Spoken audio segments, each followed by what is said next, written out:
Welcome to part 2 of the Range Rover dash cam install. In this one we are going to route the power wire from the fuse box behind the glove box to the front camera. Let's get to it. To access the fuse box, first we're going to drop the glove box. And to do that, there's a tab on each side here that we're going to have to push down. Right here, we're going to push down with our thumb here simultaneously while pressing down on this tab here as well. And I'm going to need both hands to do this, so I'll be right back.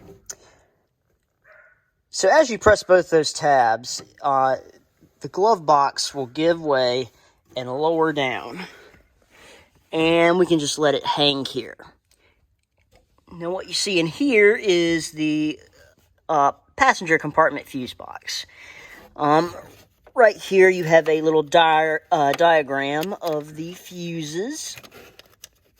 Actually, I'll take that out in a second. But you see this plastic cover. You're gonna hit this button, and this pulls right off.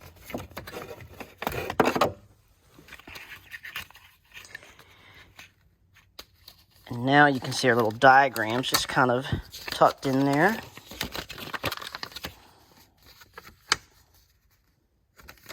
And we can use this plus our manual to reference exactly which fuse we're going to use. To remove this panel, we are going to use a trim panel removal tool. The Blackview camera came with this small one. I have a bunch of these things, so I'm going to use this large one here. I feel like it'll make it a little bit easier.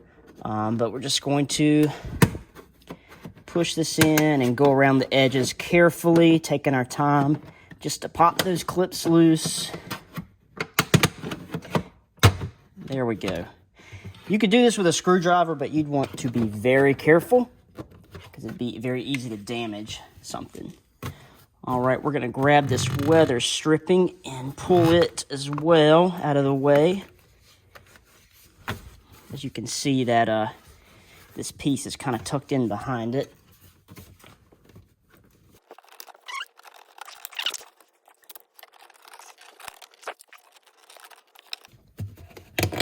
Okay, there we go. Just took some wiggling. As you can see now, we have a little bit easier access to that fuse panel. So I've decided to go ahead and attempt to use my hardwire. I'm not going to be using it to connect directly to the battery or a constant power source, just because I haven't got a good answer regarding that 48 volt system with this 12 to 24 volt compatible camera. So what I'm going to do is, obviously we're going to use our ground wire, and we're also going to use the ACC wire, or the ignition wire. And I'm just going to leave the battery wire tucked away for now. So here we have our fuse tap. Got a 10 pack of these on Amazon for 10 bucks. Could probably make one cheaper, but I like having it made for me.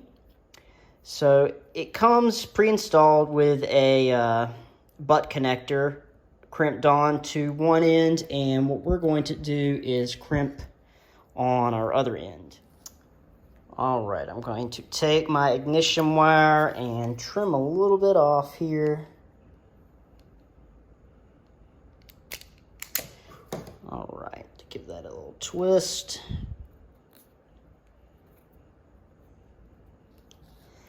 All right, and I like to overdo things, so I am going to put some heat shrink over this connection. So I'm just going to slide that on. We'll get that in a second. So I'm going to use these crimpers here. Whoops. And we're going to crimp it into this blue section. All right. Got that in position. And let's place our wire in here.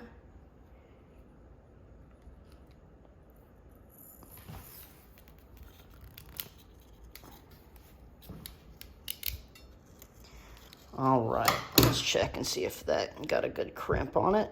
Yep, feels pretty snug. I'm gonna hit this with the heat gun. I'm not sure if that blue plastic is actually heat shrink or not. One way to find out.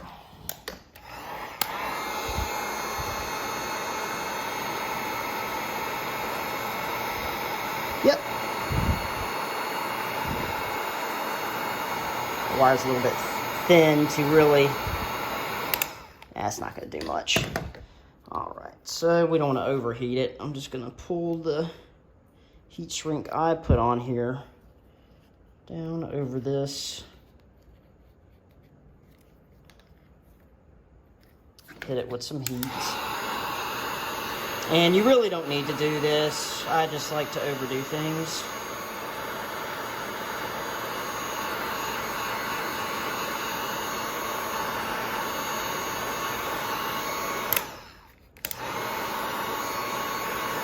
All right, that should be plenty. All right, now we have a pretty good connection here. So let's go pull out our fuse and tap it. So I've decided to use fuse number 3 here. It is for the rear accessory socket for a few different reasons. First of all, it's 12-volt socket. Second, it is likely never going to get used. I'm probably never going to be plugging any kind of 12-volt accessory back there. It's this one right here. So I'm going to go and pull that. But it also, if I was to use one of these right here, just the orientation of this tap would kind of, it'd make it hard to fit. So this should make it easier to plug in there. So what I'm going to do is I'm going to take my OEM fuse for the rear. I'm going to place it in this bottom section. And I'm going to place the new fuse, which will be protecting the dash cam circuit, in this top section. So it'll look like that. And now we're going to plug this in to where that number 3 fuse was.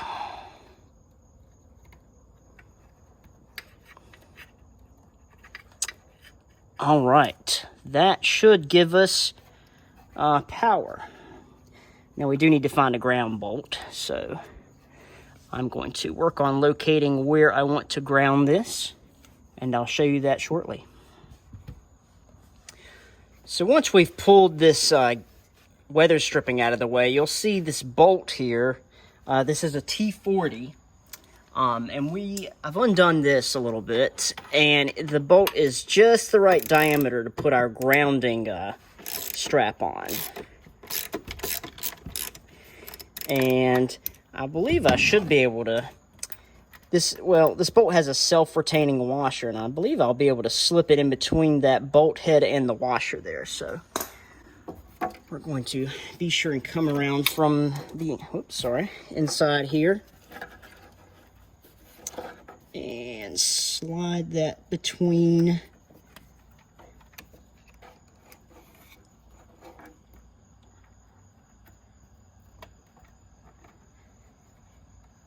all right, just like that. Now I'm going to tighten this back down, and that should give us a good ground.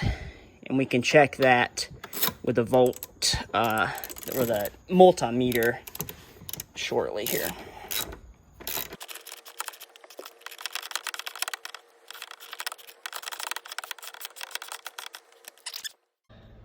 So I did want to point out here that I did not get a good ground by putting the ground wire between the bolt and the washer. So I ended up moving the wire behind the washer so that it's touching directly on that bracket. And I was able to achieve a good ground this way. So keep that in mind. The next step is removing the A-pillar.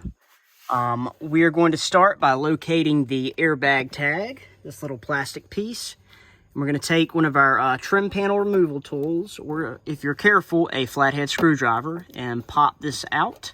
It does have a little retainer built in, so be careful not to tear that up. In here we have an 8mm bolt that we're going to remove.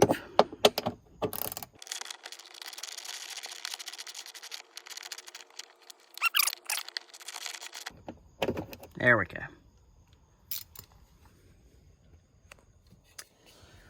With our bolt gone, we are going to carefully just try to pop this out. We can use our trim panel tool again and just carefully go down and let it loosen up those clips. We don't want to break any clips if we can help it.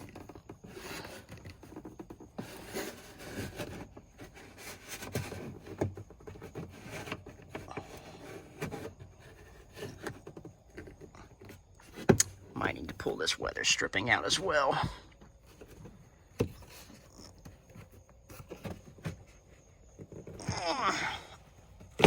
There we go.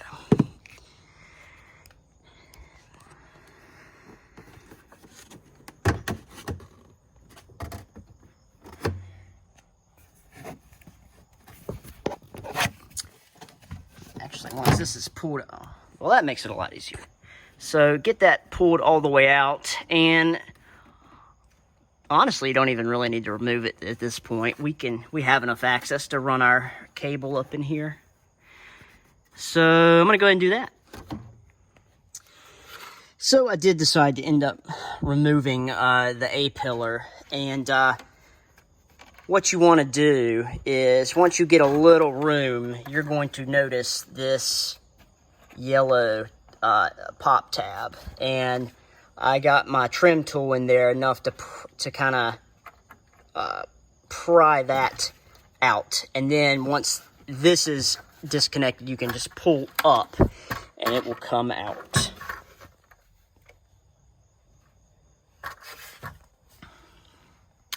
This is your airbag. Do not twist. All right, so let me show you what I've come up with. I have routed the cord through here, through all the camera stuff up here, through the mirror and out right here. And I've positioned this just right where it'll reach and not have a bunch of wires in the way. This was scary because you have to be really careful and you really don't want to break all this. And I did break a little bit of it. It's not super noticeable, but I may end up replacing this plastic piece, assuming it's not ridiculously expensive, as you know it could be. But to start, you're just going to, and I'm not going to do this again, I'm just going to tell you what I did. I used my trim panel to split it here in the middle. This bottom piece kind of snaps off this way pretty easy. This part is not difficult.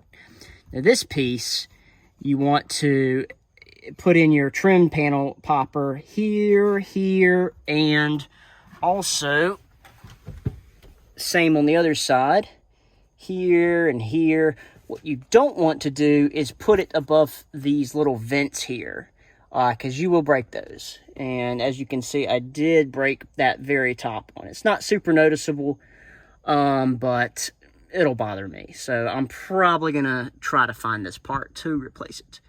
Anyway, once you have that snapped off, you just have to play around and fiddle around to get this wire kind of under, on the window. You'll see the little bracket that this connects to, and you have to kind of dip it under and more towards the center here. You'll just have to fiddle around with it, which is essentially what I did. But anyway, it looks good, and right now I'm just running the front camera. Once I'm ready to do the rear camera, obviously I'll have to redo all this. But for now, I'm going to work on tucking this wire up in the headliner all the way around, and then I can put my A-pillar back on.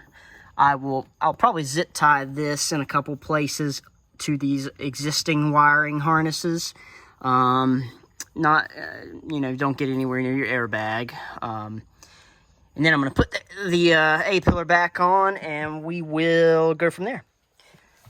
All right, we have our power cable